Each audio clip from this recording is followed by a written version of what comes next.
ये तो हम सभी जानते हैं कि अंग्रेजों ने भारत पर 200 साल से अधिक समय तक राज किया है, जबकि इस दौरान उन्होंने भारतीयों पर कई तरह के अत्याचार किए थे। वह लोग भारतीयों से घंटों तक मजदूरी करवाते थे, जिसके बदले उन्हें ना तो भरपेट भोजन मिलता था और न ही पैसा। ऐसे में आज हम आपको ब्रिटिश शासनकाल के दौरान भारतीयों के लिए तय की गई सबसे दर्दनाक और मुश्किल जॉब के बारे में बताने जा रहे हैं, जो जिंदा इंसान पर भयानक अत्याचार करने का एक तरीका होता था। पंखा चलाने की दर्दनाक नौकरी।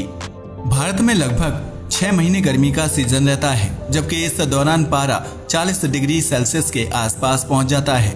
ऐसे में जब अंग्रेज भारत आए थे तो यहाँ इलेक्ट्रिक पंखों का आविष्कार नहीं किया गया था और न ही पंखे का कोई खास इस्तेमाल किया जाता था।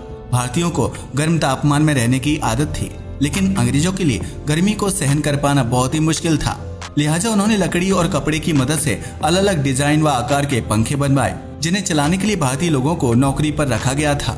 इस जॉब को करने वाले व्यक्ति को पंखा वाला कहा जाता था, जिसे एक रस्सी की मदद से पंखे को लगातार चलाते रहना पड़ता था।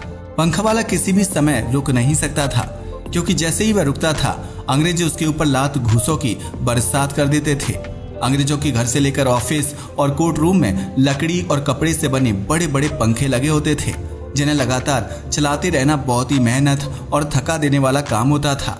ऐसे में अगर पंखा चलाने वाला व्यक्ति कुछ देर के लिए रुक जाता था तो उसे ब्रिटिश अधिकारियों को गर्मी का एहसास दिलाने का दोषी माना जाता था और उसे बहुत ही दर्दनाक सजा दी जाती थी। आपको यह जानकर हैरानी होगी कि पंखा वाले व्यक्ति बहरा होता था, क्योंकि अंग्रेजों को डर था कि अगर वह किसी सामान्य व्यक्ति को पंखा चलाने की नौकरी पर रखेंगे तो वह उनकी गुप्त सूचना भारतीय राज्यों व क्रांतिकारियों तक पहुंचा देगा। लिहाजा इस नौकरी के लिए बहरे लोगों का चुनाव किया जाता था, जो घंटों तक बिना रुके पंखे चलाते रहते थे और उन्हें अंग्रेजों की कोई भी बात सुनाई नहीं देती थी। वहीं अगर कोई पंखा वाला बहरा नहीं होता था तो उसके कानों में रुई डाल दी जाती थी और उसे कमरे के बाहर आंगन में बैठा दिया जाता था। इस दौरान पंखा चलाने वाली रस्सी को दीवार में छोटा सा छेद करके आंगन तक पहुंचाया जाता था। इस तरह पंखा वाला बाहर आंगन में बैठे हुए पंखा चला सकता था, जिसकी हवा का आनंद कमरे में बैठे अंग्रेज उठाते थे। वहीं अगर अंग्रेजों के घर में कोई पार्टी या फंक्शन होता था तो पंखे वाले को खाना खाने तक का ब्रेक नहीं दिया जाता था, क्योंकि अगर पंखा नहीं चलेगा तो पार्टी का मजा फीका पड़ जाएगा। हर पंखा वाला अलग अलग शिफ्ट पर काम करते थे, जिनकी एक शिफ्ट 12 घंटे तक होती थी। इस दौरान पंखा वाले को शारीरिक कष्ट के साथ साथ मानसिक परेशानी का भी सामना करना पड़ता था, जिसका असर उनके निजी रिश्तों और पारिवारिक माहौल पर पड़ता था।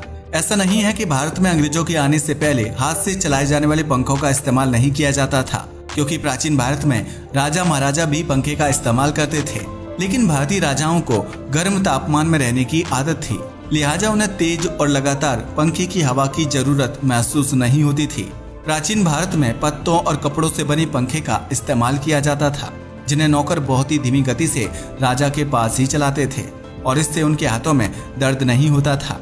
इतना ही नहीं, नौकरों को लगातार पंखा चलाने के लिए प्रताड़ित नहीं किया जाता था, जबकि वे अलग अलग शिफ्ट में थोड़ी थोड़ी देर के लिए पंखा चलाते थे।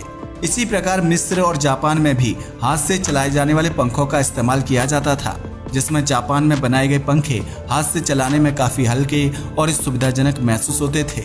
वर्तमान समय में भी हाथ से चलाए जाने वाले पंखों का इस्तेमाल किया जाता है, जिनका साइज पहले से छोटा हो गया है और उनका वजन भी कम होता है। वहीं इलेक्ट्रिसिटी की वजह से एसी और कूलर जैसे प्रोडक्ट्स का यूज भी धड़ल्ले से होता है, जिसकी वजह से आप और हम ब्रिटिश काल के दौरान पंखा वाले की जॉब करने वाले व्यक्ति का दर्द नहीं समझ सकते हैं।